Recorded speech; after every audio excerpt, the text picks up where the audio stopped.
Welcome back to my YouTube channel unique classes. आज हम class 12th की English के फ्लामिंगो बुक के जो एमसीक्यूज़ कर रहे थे उसका हम चैप्टर नंबर 3 कर रहे हैं। हमने चैप्टर नंबर 1 और 2 जो है वो कर चुके हैं। ये हमारा चैप्टर नंबर 3 है और ये इसकी पार्ट नंबर 1 यानी कि ये वीडियो है इसमें मैं आपको 20 एमसीक्यूज़ कराऊँगी और जो पार्ट 2 होगा इसका उसमें भी 20 एमसीक्यूज़ कराऊँगी। तो आपके टोटल 40 एमसीक्यूज़ जो हैं वो रेडी हो जाएंगे। तो सबसे पहले हमारे चैप्टर का जो नाम है वो क्या है, डीप वाटर। जैसा कि आपको इस चैप्टर के नाम से ही पता चल रहा है डीप वाटर का मतलब कि इस चैप्टर में एग्जैक्टली है क्या। तो मैं आपको बता दूं इस चैप्टर का मैं थोड़ा सा आपको इंट्रोडक्शन देना चाहती हूँ ब्रीफ में, जिससे कि आपको एमसीक्यू समझने में और भी ज़्यादा आसानी रहेगी।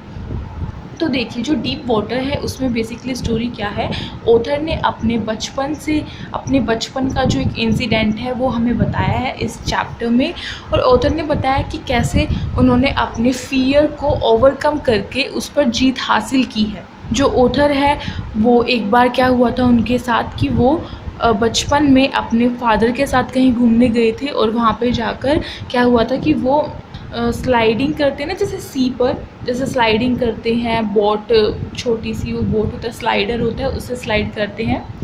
तो उस पर वो अपने पापा के साथ क्या कर रहे थे, स्लाइड कर रहे थे। बट बच्चे थे इसीलिए क्या हुआ कि वो गिर गए थे उस सी में, यानी कि समुद्र में गिर गए थे। तो उसके बाद से उनको पानी से ज़्यादा ही डर लगने लग गया था। फिर उसके बाद जब उन्होंने बड़े होकर ये डिसाइड किया कि अब मैं स्विमिंग जो है उसको सीखूँगा, बिकॉज़ उनको स्विमिंग नहीं आती थी। तो वो स्विमिंग सीखने के लिए जाती हैं जहाँ पर स्विमिंग सिखाई जाती है। तो फिर वहाँ पे एक बहुत बड़ा क्या होता है, एक बहुत बड़ा पूल होता है जिसमें जो ऑथर है उनसे बड़ा लड़का जो होता है वो उसको उस पानी में, उस पोल में ऐसे धक्का दे देता है पीछे से आकर। और फिर क्या होता है, जो ऑथर है वो उस पानी में गिर जाते हैं, उस पोल में गिर जाते हैं। और उसके बाद उनके साथ जो कुछ भी हुआ, जैसे कि हमारी सांसें फूल जाती हैं, उन्होंने काफ़ी बार ट्राई किया कि वो ऊपर आएंगे, जैसे कि एक डॉल्फिन की तरह वो उछलेंगे और ऊपर एकदम से निकल जाएंगे। बट उनके जो भी ये जितने भी उन्होंने ट्राई किया ये सब क्या हो गया, फेल हो गया एंड में। और फिर क्या हुआ कि वो लास्ट में वो बेहोशी की हालत में उस पोल से बाहर आए थे किसी की हेल्प की वजह से।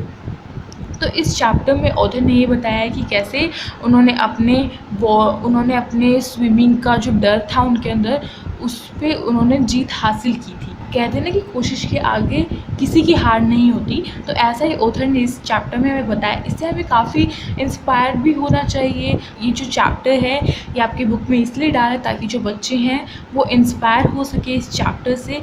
और साथ ही साथ उन्होंने फिर बाद में बताया कि कैसे जो ऑथर है उनको अपने इस डर पर जीत हासिल कर ली। तो इस डर पर जीत हासिल कैसे की, फिर उन्होंने अपने लिए एक स्विमिंग ट्रेनर रखा। और जैसे जैसे वो ट्रेनर उसे सिखाता गया ऑथर को कि पहले स्टेप क्या लेना है, फिर बाद में क्या लेना है, उसको काफ़ी टाइम लगा सीखने में, बट उन्होंने वो सीख लिया। और उसके बाद क्या हुआ, उसके बाद उन्होंने अपने आप को टेस्ट करने के लिए क्या किया, हम लेक, सी, इन सभी में डाइव मारते हैं, ऐसे ऑथर ने किया। और फिर उसके बाद उनको पूरा यकीन हो गया कि अब उनको स्विमिंग जो है वो बिल्कुल अच्छे से आ चुकी है। तो यहाँ पर ऑथर ने अपने इस डर पर क्या कर ली, जीत पा ली। और यही ऑथर सबको कहते हैं कि हमारा जितना भी डर है हमें उसको बाहर निकालना चाहिए, क्योंकि कभी ना कभी ऐसी सिचुएशन आ सकती थी ऑथर की लाइफ में कि उनको स्विमिंग करनी ही पड़ती। और उनकी जो मम्मा थी बचपन में वो भी उन्हें काफ़ी डराती रहती थी।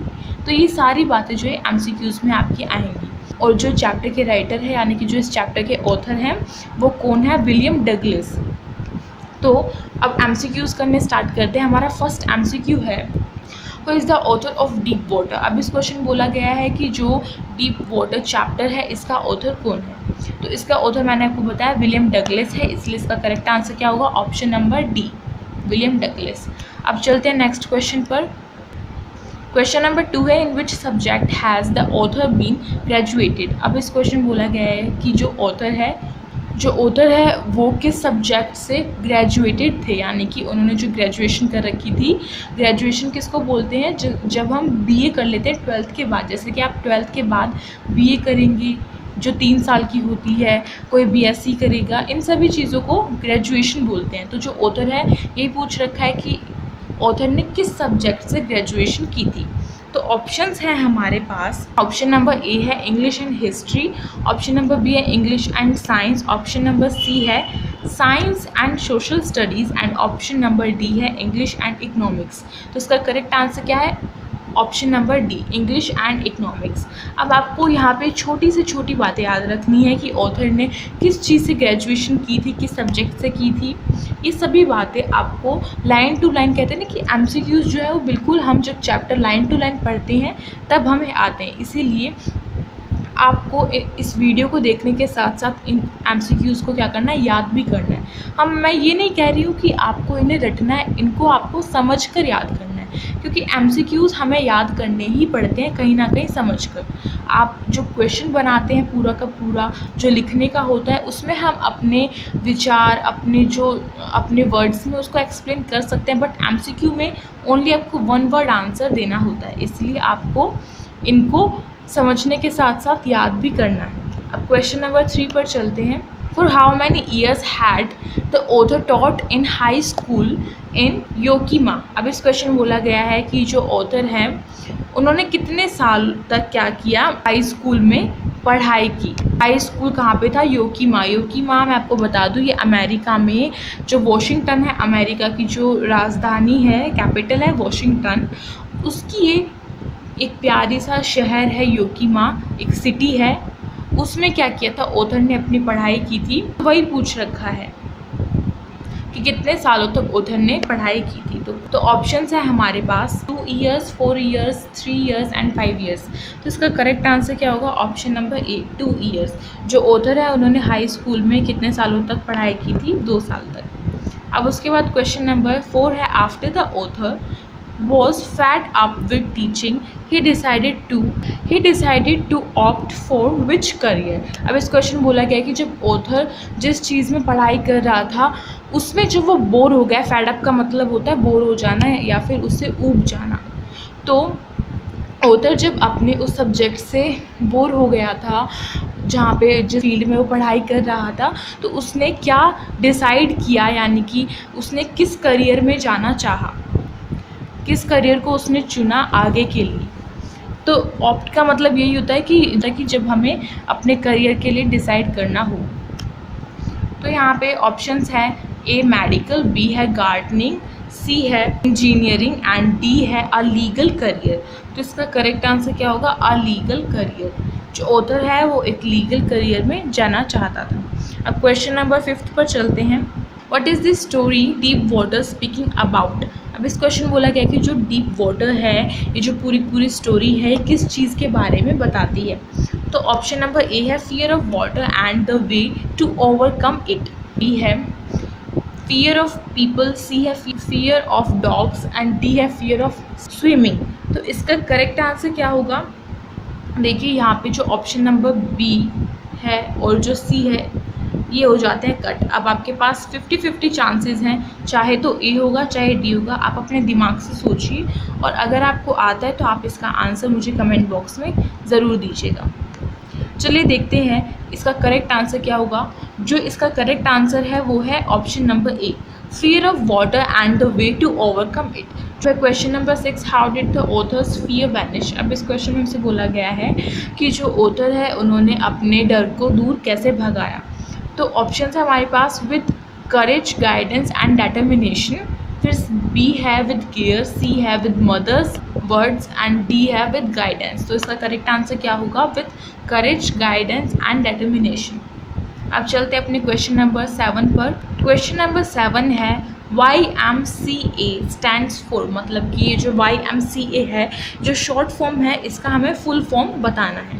तो इसका करेक्ट फुल फॉर्म क्या होगा, यंग मैंस क्रिश्चियन एसोसिएशन। यहाँ पे जो ये ए है इसके बाद TION आएगा, आप नोट डाउन कर लीजिएगा इसे, ये गलती से मिसप्रिंट हो गया है। तो इसका करेक्ट आंसर क्या है, option number D, young men's Christian association. अब उसके बाद चलते हैं क्वेश्चन नंबर 8 पर। क्वेश्चन नंबर 8 है वेयर इज़ योकीमा लोकेटेड। अब इस क्वेश्चन बोला गया कि जो योकीमा है, जो मैंने आपको सिटी बताई थी, वो कहाँ पर लोकेटेड है। यहाँ पे ऑप्शंस है, फर्स्ट ऑप्शन है USA सिटी न्यूजीलैंड, फिर बी है USA city in California, C है USA city in Washington and D है नन। तो इसका करेक्ट आंसर क्या होगा? Option number C, USA city in Washington. जैसा कि मैंने आपको इंट्रोडक्शन में बताया था कि जो योकोहामा है वो कहाँ पर लोकेटेड है, कहाँ पर है वो? वॉशिंगटन में है। वॉशिंगटन का एक शहर है, एक सिटी है। अब क्वेश्चन नंबर 9 है, where did the writer go when he was 3 और 4 years old in the story. अब इस क्वेश्चन बोला गया है कि जो राइटर यानी कि जो ऑथर है हमारे, वो कहाँ पर गए थे जब वो 3 या 4 साल के थे, उस टाइम पर वो कहाँ पर गए थे। तो यहाँ पे ऑप्शन है हमारे पास, ऑप्शन नंबर ए है वॉशिंगटन, बी है न्यूजीलैंड, सी है कैलिफोर्निया एंड डी है कनाडा। तो इसका करेक्ट आंसर क्या होगा? Option number C, California. जो ऑथर है वो कैलिफोर्निया गए थे जब वो 3 या 4 साल के थे। किसके साथ? अपने फादर के साथ गए थे। जो मैंने आपको इंसिडेंट पहले बताया था इंट्रोडक्शन में, वही सेम है। Why did he develop a fear of water. अब इस क्वेश्चन में बोला गया है कि जो ऑथर का जो फियर था वाटर के प्रति, जो उनका डर था, वो कैसे डेवलप हो गया, यानी कि वो कैसे बढ़ता गया। तो ऑप्शन ए है हमारे पास, because of knocking down by waves at a beach, and B है because of a young boy, C है because of instructor and D है बिकॉज ऑफ हिज मदर। तो इसका करेक्ट आंसर क्या होगा? Because of knocking down by waves at a beach.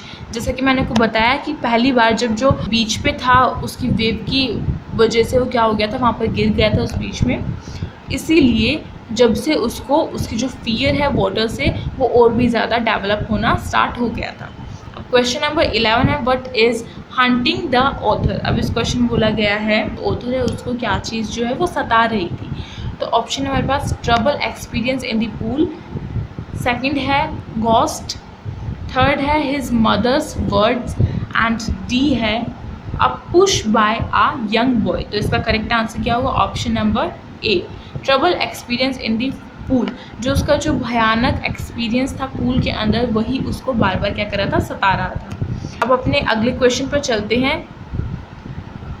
Question number 12 है, what did the author learn swimming. अब इस question बोला गया है कि जो ऑथर है उसने किस तरीके से स्विमिंग को सीखा। तो ऑप्शन है हमारे पास, with the help of a rope, second है with the help of instructor, third है with the help of his mother and D है with the help of swimming instructor. तो इसका करेक्ट आंसर क्या होगा? Option number D, with the help of swimming instructor. जो swimming के लिए उन्होंने अपने पास एक ट्रेनर, एक टीचर रख लिया था, जिन्होंने ऑथर को स्विमिंग करना सिखाया था बाय स्टेप टू स्टेप। तो इसलिए इसका करेक्ट आंसर है ऑप्शन नंबर डी। अब क्वेश्चन नंबर 13 है हमारे पास, व्हाट डिड विलियम और डगलस डिज़ायर फॉर। अब इस क्वेश्चन बोला गया कि जो विलियम और डगलस हैं उनका डिज़ायर यानी कि उनकी इच्छा क्या थी। तो ऑप्शंस देख लेते हैं। ऑप्शंस हैं हमारे पास, विजिट टू कैलिफोर्निया, फिर ये जो यहाँ पे आपको सी दिख रहा है क्या होगा? बी होगा option number.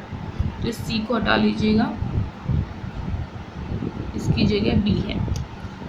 Visit to Washington, C है स्विमिंग एंड डी है to be with his mother. तो इसका करेक्ट आंसर क्या होगा? Option number C. जो ऑथर है विलियम डगलस है, वो उनकी सबसे बड़ी डिज़ायर क्या थी? वो स्विमिंग को सीखना चाहते थे। अब क्वेश्चन नंबर 14 है, what did the author realise while drowning in the pool. अब इस क्वेश्चन हमसे बोला गया है कि जो ऑथर है उन्होंने क्या रियलाइज़ किया था जब वो पोल में गिर गए थे। ऑप्शन है हमारे पास, terror in fear of death, फिर सेकंड है टेरर इन स्विमिंग, थर्ड है terror of being pushed and D है नन। तो इसका करेक्ट आंसर क्या होगा? Option number B, terror in swimming. वो डर रहे थे बिकॉज उनको जो स्विमिंग थी वो उनको नहीं आती थी प्रॉपरली। अब नेक्स्ट क्वेश्चन है, what is the theme of the story deep water. अब इसमें पूछा गया है इस क्वेश्चन में कि जो डीप वाटर स्टोरी है इसका थीम क्या है। तो ऑप्शन है हमारे पास, victory in facing the fear, B है बीइंग फियरफुल, सी है to learn swimming and D है ऑल। तो इसका करेक्ट आंसर क्या होगा? Option number A, victory in facing the fear. इस स्टोरी में बेसिकली इसका जो थीम है वो यही है, इंस्पायर करना है कि हमें अपनी जो डर है उस पर हमें जीत हासिल करनी ही होती है। कैसे कैसे ऑथर ने यहाँ पे अपने डर को कैसे फेस किया, कैसे उस पर जीत हासिल की। विक्ट्री का मतलब होता है जीत हासिल करना। तो इसका करेक्ट आंसर क्या है? ऑप्शन नंबर ए। अब चलते हैं क्वेश्चन नंबर 16 पर। Why has the author given an autobiographical note in deep water? अब इस क्वेश्चन में हमसे बोला गया है कि जो ऑथर है उन्होंने ऑटोबायोग्राफिकल नोट क्यों दिया था डीप वाटर में। तो इसके ऑप्शंस है because of fear of swimming, people, swimming instructor, because of fear of water. तो इसका करेक्ट आंसर क्या होगा? Option number D, because of fear of water. उन्होंने ऑटोबायोग्राफिकल नोट इसीलिए दिया था डीप वाटर में क्योंकि उनके अंदर डर था, किससे? पानी से। What does deep water signify? अब इस क्वेश्चन में हमसे बोला गया कि जो डीप वाटर है वो क्या सिग्निफाई करता है। तो ऑप्शन है हमारे पास ब्यूटी, बी है डेप्थ ऑफ सी है depth of ocean and D है फ्रेंटिक। तो इसका करेक्ट आंसर क्या होगा? Option number D, frantic. Frantic मतलब भय होता है, भय यानी कि डर। तो जो डीप वाटर है वो ये सिग्निफाई करता है कि डर क्या चीज़ है, भय क्या चीज़ होती है, भय से मतलब जो फियर है वो क्या चीज़ है, उससे ज़्यादा डरना नहीं चाहिए। तो जो डीप वाटर है, ये जो पूरी स्टोरी है, ये यही सिग्निफाई करती है, फ्रेंटिक। अब क्वेश्चन नंबर 18 है, who through Douglas into the swimming pool. अब इस क्वेश्चन में हमसे बोला गया कि जो डगलस है यानी कि जो ऑथर है उनको स्विमिंग पूल में किसने धकाया था। तो इसका करेक्ट आंसर क्या होगा? Option number A, a young 18 years old bruiser. अब ब्रूजर का मतलब क्या होता है? एक बहुत ही लंबा तगड़ा, जो लंबे तगड़े स्ट्रॉन्ग पर्सन होते हैं उनको हम ब्रूजर कहते हैं। क्वेश्चन नंबर 19 है, what was the deep water fear in Douglas mind. तो क्वेश्चन में हमसे पूछा गया कि जो डगलस है उनके मन में किस चीज़ के प्रति फियर था, यानी कि किस चीज़ के लिए उनके मन में डर था। तो हमारे पास ऑप्शंस हैं, option number A to be drifted, option number B to be pushed, option number C being drowned and option number D है हमारे पास नन। तो इसका करेक्ट आंसर क्या है? Option number C, being drowned. जो डगलस है उनको डूब जाने से काफ़ी डर जो है उनके माइंड में वो बैठ गया था। अब अपने इस वीडियो का लास्ट क्वेश्चन देख लेते हैं, क्वेश्चन नंबर 20। क्वेश्चन नंबर 20 है, what is the misadvantage that William Douglas speaks about. अब इस क्वेश्चन में हमसे बोला गया है कि जो विलियम डगलस है उन्होंने किस मिसएडवांटेज के बारे में इस चैप्टर में जो है वो बताया है। तो ऑप्शन नंबर ए है being pushed into the pool, option number B है being swept by waves at a beach and C है being trained by the instructor and D हमारा लास्ट ऑप्शन है बोथ ए एंड बी। तो इसका correct answer क्या है? Option number D, both A and B. जो William Douglas है उन्होंने किस चीज़ को मिसएडवांटेज बताया है इस चैप्टर में, जब वो पोल में उनको धक्का दिया था, और साथ ही साथ किस चीज़ को बताया है जो वो वेव्स की वजह से बीच में गिर गए थे। जो बीच होता है ना, वहाँ पे जो मैंने आपको इंट्रोडक्शन पहले बताया था वहाँ पे गिर गए थे। तो इन दोनों चीज़ों को ही जो विलियम डगलस है उन्होंने मिसएडवांटेज बताया इस चैप्टर में। तो यहाँ पर होते हैं आपका चैप्टर नंबर जो 3 है उसके 20 MCQs हो जाते हैं यहाँ पे कंप्लीट। अगर आपको ये वीडियो अच्छी लगी तो इसे लाइक कीजिएगा, शेयर कीजिएगा, कमेंट करके अपना रिव्यू बताइएगा कि आपको कैसी लगी है। और अगर आपने अभी तक हमारे चैनल को सब्सक्राइब नहीं किया तो जल्दी से जाइए और चैनल को सब्सक्राइब कर दीजिए, और साइड में जो बेल आइकन है उसे प्रेस करना मत भूलिएगा, जिससे कि आपके पास न्यू वीडियोस की नोटिफिकेशन जो है वो आती रहेगी। और पार्ट नंबर इसका जो 2 है वो आपको, उसके लिए आपको वेट करना पड़ेगा